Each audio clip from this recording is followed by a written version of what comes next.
participando de um encontro com Antônio Carlos Mendes Oliveira. Ele é geólogo e está condenado a trabalhar muito, porque Piedade parece que vai ter mesmo uma pedreira. Eu tenho feito vários vídeos já sobre isso, e já, apesar de a minha posição ter sido contrária à instalação da pedreira, eu não vejo muito jeito de isso se alterar.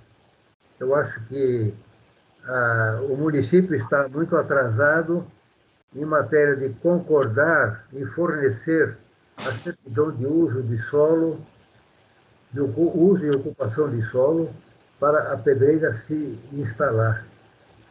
E ele tem direito, a mineradora tem direito a isso, pois que quando ela solicitou da prefeitura essa certidão, o município não tinha nenhuma restrição à instalação da mineradora. Desde que o assunto, para mim, está praticamente liquidado, eu acho que a gente deve pegar um outro trem agora, que é habilitar a cidade a se posicionar diante da efetiva instalação da pedreira. Eu acho que os eventuais efeitos negativos da construção da pedreira têm que ser minimizados. E, para isso, nada melhor do que duas coisas. Primeiro, a gente conhecer realmente, daqui para frente, qual seria o caminho da coisa, através, principalmente, da participação da CETESB nisso, que é o órgão estadual que autoriza a instalação. Em segundo lugar, o que o município pode fazer para influenciar positivamente nesse trâmite. E, para isso, Antônio Carlos está aqui, eu convidei para dar esses esclarecimentos. Ele é geólogo, como eu falei, e o geólogo é um especialista em rochas, também em rochas. Mas, então, acho que nada melhor. E ele aceitou o meu convite, e eu, então, passo a palavra para ele se manifestar a respeito.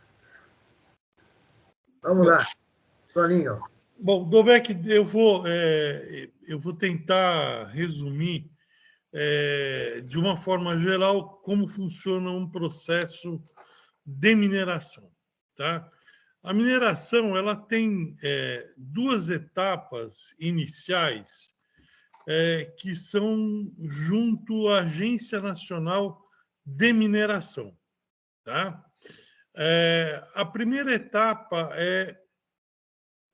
vamos tocar num ponto que todo mundo não conhece, mas que deveria conhecer ou deveria entender isso. Qualquer proprietário de terra no país, no Brasil, ele é dono da superfície do terreno. O subsolo pertence ao Estado, ao governo federal. Tá? Lá atrás, 1930 e pouco, na época do Getúlio Vargas, a gente ainda vivia um país com uma economia basicamente agrícola, e foi feito o Código de Mineração, que determinou uma série de coisas e que ainda são seguidos até hoje. Tá? Diferente, por exemplo, dos Estados Unidos, onde o cara que é dono da superfície do terreno também é dono do subsolo. Por isso que a gente vê naqueles filmes antigos, eu e você vimos muito isso, em filme de Bang Bang, o cara achava lá petróleo na fazenda dele e ele ficava feliz porque ele ia ficar rico. Aqui no Brasil, se achar petróleo, você está enrolado, que vão entrar no seu terreno, o Estado vai entrar no seu terreno e acabou. Tá? É basicamente isso. O que acontece? Esta legislação ela foi feita para que houvesse exatamente o desenvolvimento da mineração no país e se ordenasse a mineração no país. Isso foi logo depois dos movimentos do petróleo, que o escritor do Sítio do Pica-Pau Amarelo, você lembra melhor do que eu, porque eu não sou da mesma época. Monteiro Lobato. O Monteiro Lobato fez uma campanha muito grande a respeito de petróleo no Brasil. Enfim, a gente tem uma série de coisas aí que faziam com que o país tivesse que se desenvolver na área de mineração. E isso aconteceu realmente. Só que essa legislação, ela tem, até pela característica da própria mineração, a legislação mineira, ela permite, inclusive, tá, que o minerador faça uma intervenção em área de APP. É a única atividade econômica efetiva que pode intervir em área de APP, área de preservação permanente. As outras atividades que permitem fazer uma intervenção em área de APP é você fazer uma captação de água para município ou uma pequena captação de água para o seu uso, mas são impactos pequenos. Uma outra intervenção bem conhecida é você colocar uma ponte ou uma estrada passando por um rio, etc. e tal. Então, a gente tem que já começar a pensar que a legislação mineira ela já tem um direito maior do que, inclusive, ela tem regalias na questão ambiental. Tá? Então, isso é muito importante entender também.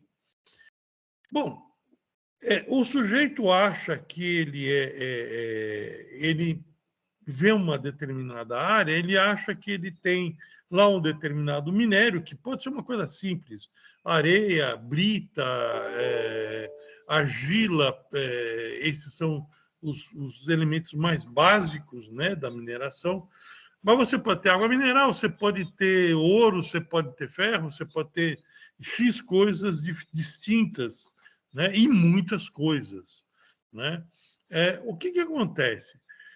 O processo para se iniciar uma mineração, ele começa na Agência Nacional de Mineração.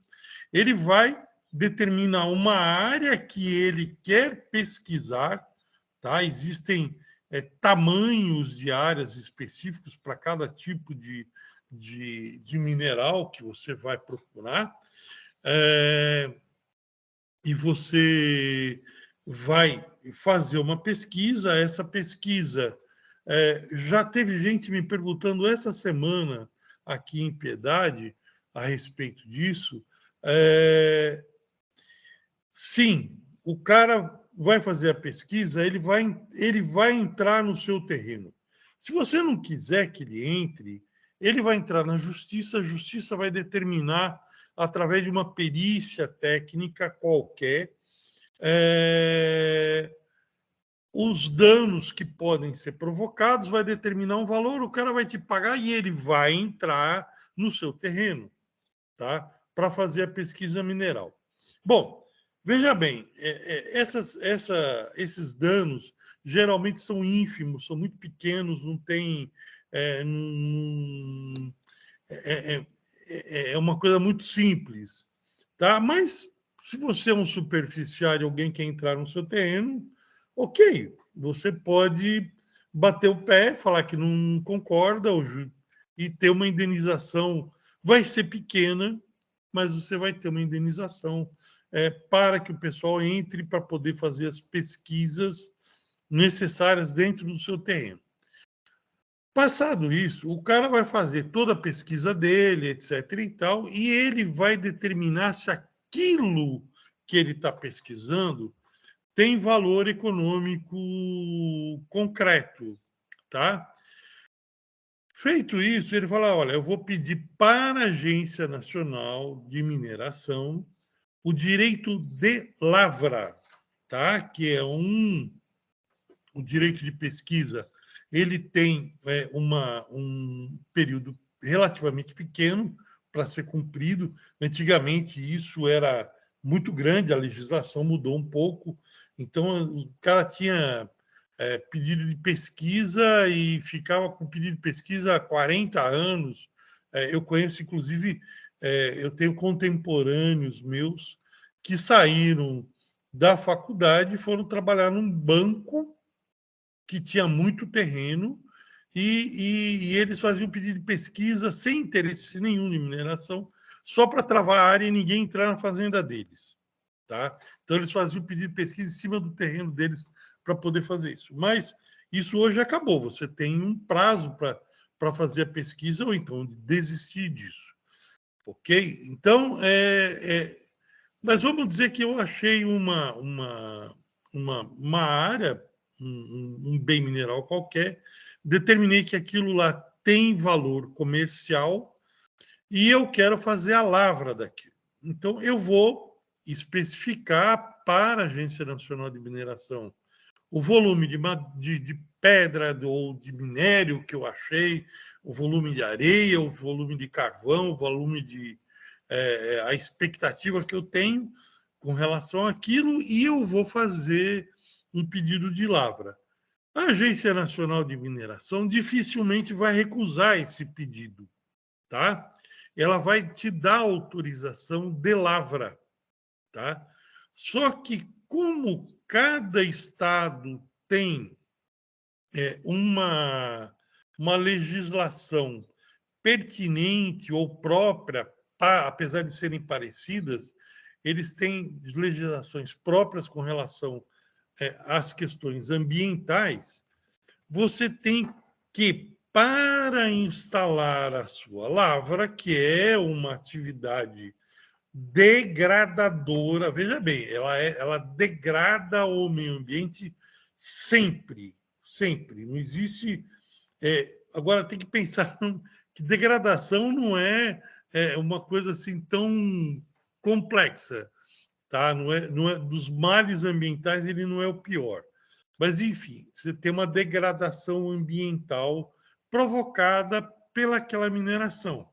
Se você vai fazer uma mineração a céu aberto, como são as pedreiras de brita, de arenito, e algumas aqui em Piedade que a gente conhece, que são minerações de filito branco, que é o material utilizado em cerâmica, nesses pisos cerâmicos, alguma coisa utilizada como refratário, enfim. Precisa, é óbvio que esses filitos têm que ter, são vários filitos diferentes, então você vai ter utilidade de um para outro diferente, dependendo da qualidade do minério, né? Mas, enfim, você tem minerações que vão fazer um decapeamento do solo muito grande, muitas vezes vão fazer retiradas de material muito grande, né? E ao longo do tempo e vão acabar mudando toda a paisagem, toda a topografia da área, etc. E tal, e invariavelmente acabam deixando buracos na terra onde se formam lagos, etc. E tal. Bom, isso é o menos importante. Então, o cara tem que ir no estado de São Paulo, ele tem que ir à CETESB para poder fazer essa implantação desta lavra, dessa empresa de lavra que a gente, ou essa empresa de mineração efetiva. Aí a CETESB, ela trabalha com 3 licenças diferentes. A LP, que é a licença prévia, a LI, que é a licença de implantação, e a LO, que é a licença de operação. A licença prévia é basicamente o seguinte: eu quero fazer tal coisa nesse lugar. Posso? A CETESB, o documento mais importante para a CETESB nessa situação é o atestado de uso e ocupação do solo. Tá? Se existem várias outras questões, você tem áreas federais, você tem terrenos federais, você tem área de parque, você tem quilombos, você tem, enfim, você tem uma série de coisas que não são necessariamente de área de desocupação do solo, mas vamos pensar na questão normal. A gente não tem tanta área ocupada por quilombo, por aldeias indígenas, a gente não tem tanta área federal, pelo menos aqui no estado de São Paulo. Tá? Mas a gente tem as áreas de proteção ambiental e alguma coisa assim acaba aumentando o volume de documento. Mas vamos falar da pedreira específica aqui de Piedade, que é uma área que não está nem em APA, nem em área de proteção, não está em área de quilombo, não está em área de nada. Então, o que eles precisam? O principal documento, aliás, os dois principais, o cara ter o direito de lavra dado pela Agência Nacional de Mineração, e o outro documento é o atestado de uso e ocupação do solo, que é dado pela prefeitura. Tá? Então, o que acontece? Você, como...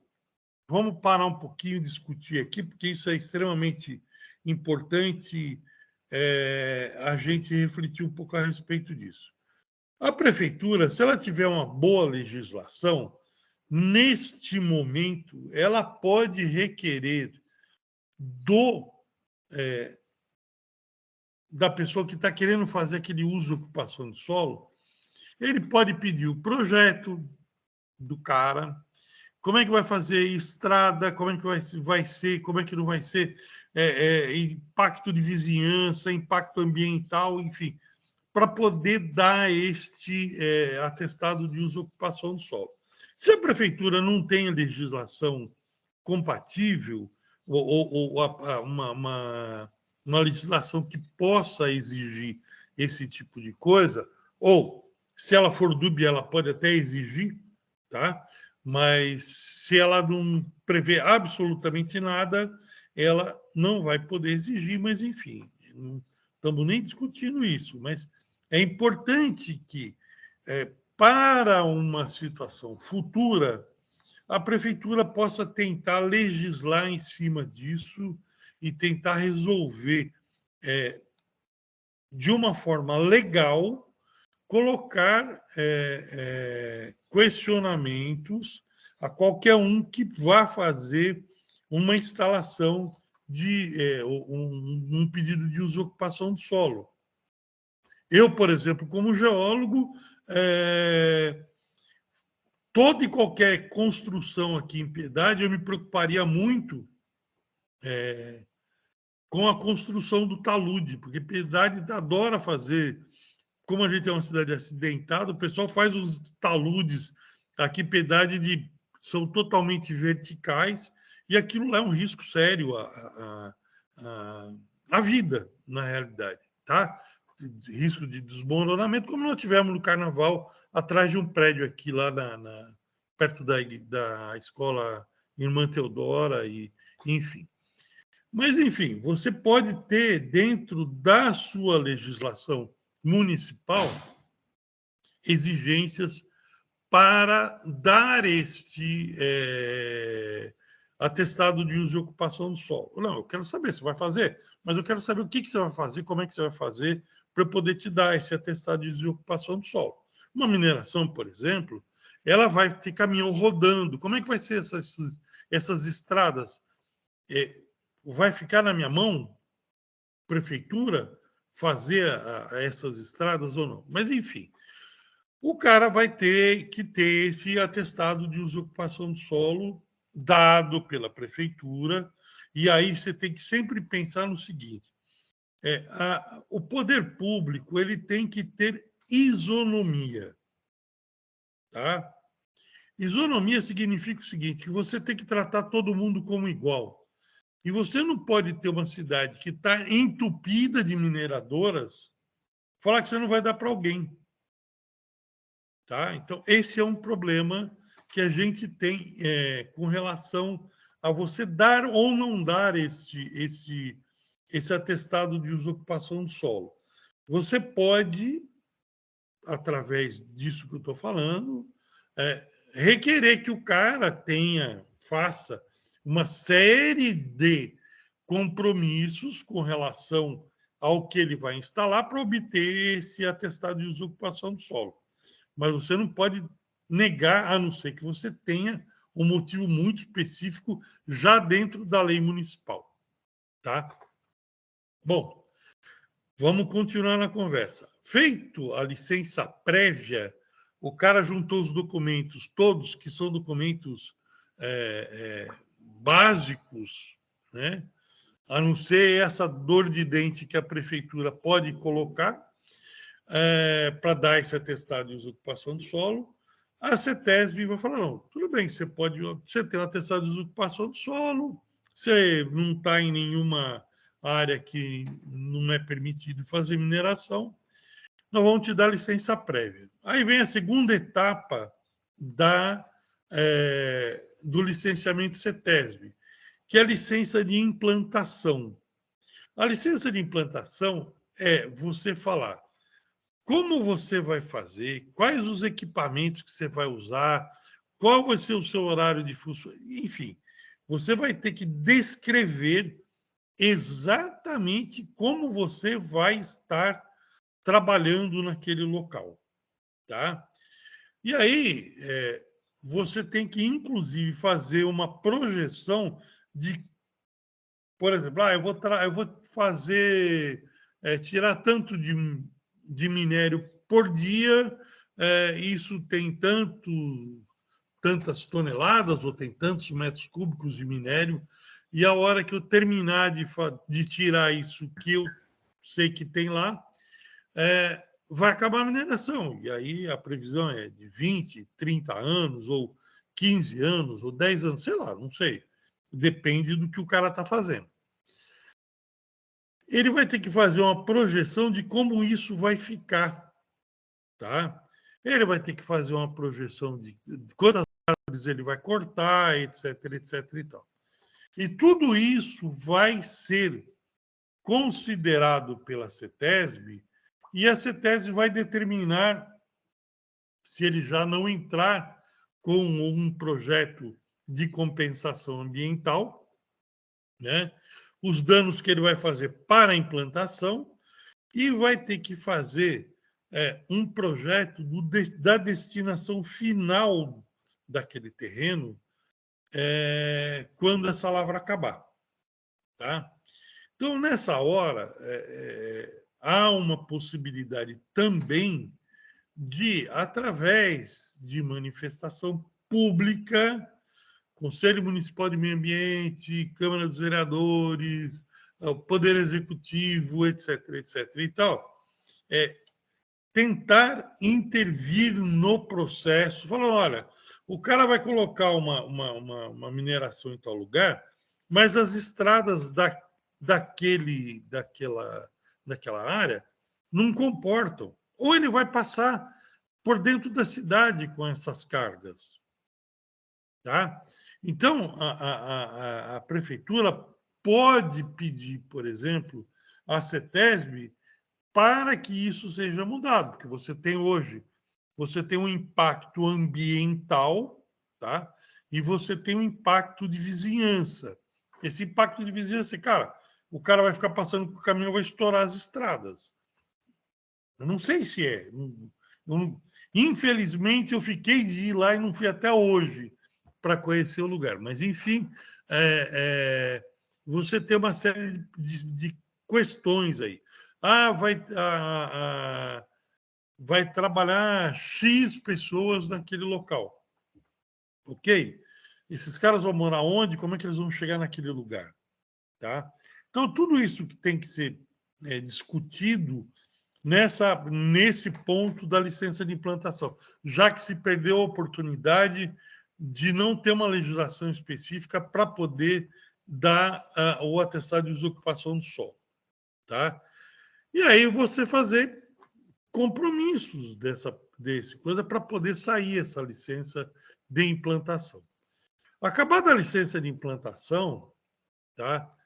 Aí o que você pode fazer é só acompanhar se as compensações, sejam elas de plantio, de vegetação, sejam elas de construção de estrada, sejam elas de fornecimento de ônibus para funcionário, enfim, toda e qualquer outra coisa que seja colocada seja efetivamente realizado, tá?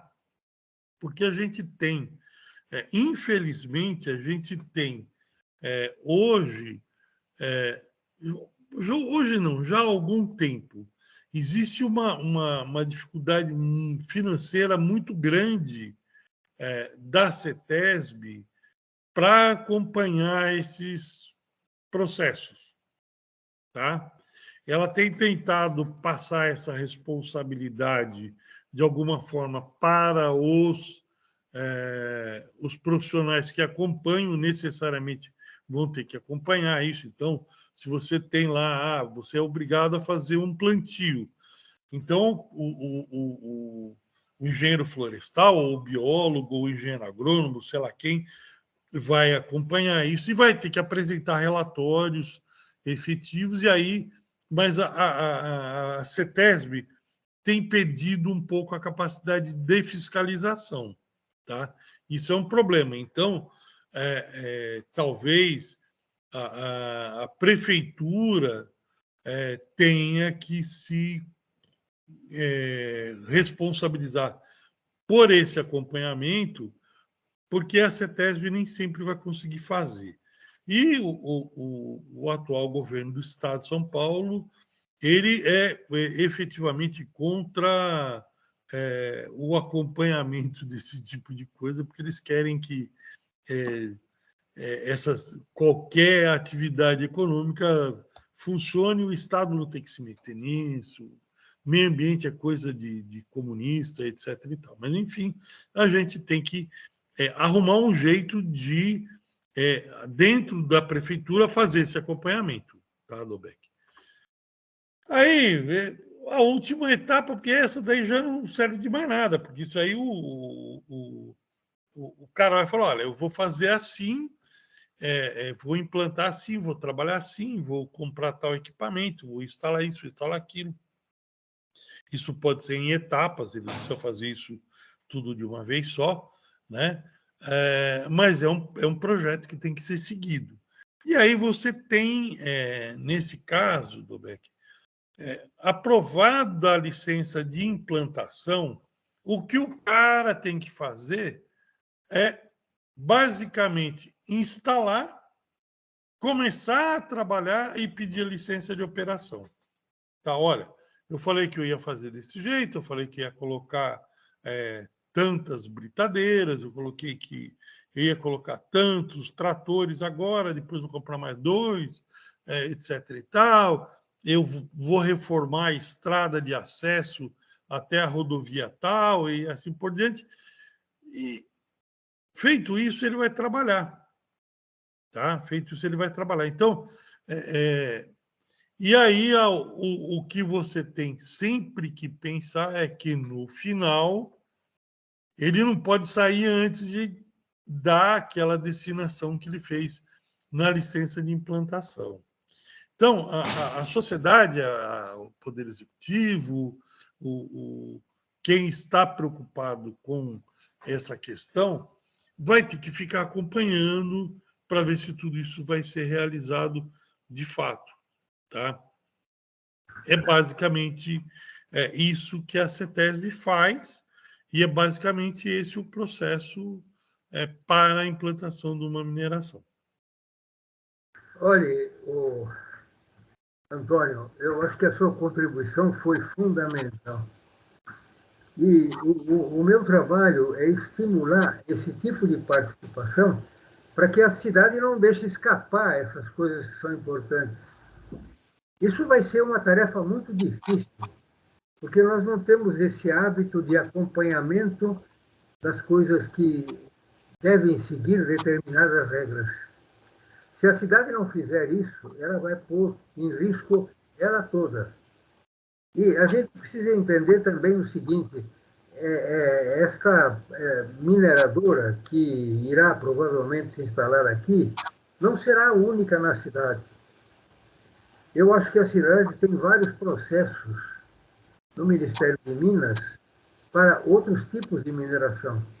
E nós temos um exemplo aqui de uma mineradora que se instalou há muitos anos no bairro do Barreiro, e é um buraco de centenas de metros de diâmetro, por dezenas de profundidade. É um buraco que ocasionou o término de fontes de água daquela região, e com uma porção de coisas. E eu nunca vi na cidade ninguém atuando para que essa mineradora ela seguisse determinadas regras. Agora, com a mineradora do bairro do Piraporinha, que está em jogo, eu acho que a nossa postura tem que ser diferente. Eu agradeço muito a sua participação, mas já peço encarecidamente a sua participação aqui para frente, especificamente no caso do desenvolvimento desse processo. É claro que isso não está ainda super definido, mas há uma decisão judicial que vai impor, pelo menos, o prosseguimento da autorização de instalação. Eu queria que você desse os seus finalmente. Olha, Dobeck, é o seguinte, você sabe disso, eu faço parte da Associação dos Engenheiros aqui de Piedade, a gente tem tentado ser bastante efetivo ou bastante alerta com relação a esse tipo de problema. Tá? Eu entendo que nós não podemos entrar, como associação dos engenheiros, a gente não pode entrar em questões que são de cunho político. Tá? A gente tem a obrigação de cuidar de questões técnicas. E com relação a questões técnicas, a gente está muito atento. O Fábio Rosa, que é o presidente da associação, é uma pessoa que tem essa percepção. O pessoal que está na associação, todo mundo vê eu quase um Papai Noel, um senhorzinho de idade já, mas a gente tem muita gente nova entrando na associação, a gente está fazendo uma mobilização para que eles participem, porque realmente a gente tem muita coisa para cuidar no município, né? E eu acho que essa questão de qualquer questão que tenha envolvimento e que tenha a necessidade de um parecer técnico, de uma ajuda técnica ou de informação técnica, a Associação dos Engenheiros de Piedade sempre vai estar à disposição do município para qualquer coisa que seja necessária. Lá tem geólogo, sou único, infelizmente, mas tem engenheiros eletricistas, civis, agrônomos, enfim, tem uma quantidade de gente lá bastante grande e a associação tem efetivamente uma responsabilidade e uma vocação de tentar ajudar o município em qualquer uma dessas questões. Então, eu posso amanhã não estar aqui mais, né? Mas a associação vai estar para ajudar o município sempre que necessário. Tá bom? Olha, esta informação é fundamental. E não se incomode. Eu acho que a cidade vai atrás da associação também. Muito obrigado pela participação sua e obrigado àqueles que nos assistem. Tá bom. Estamos à disposição. Até mais.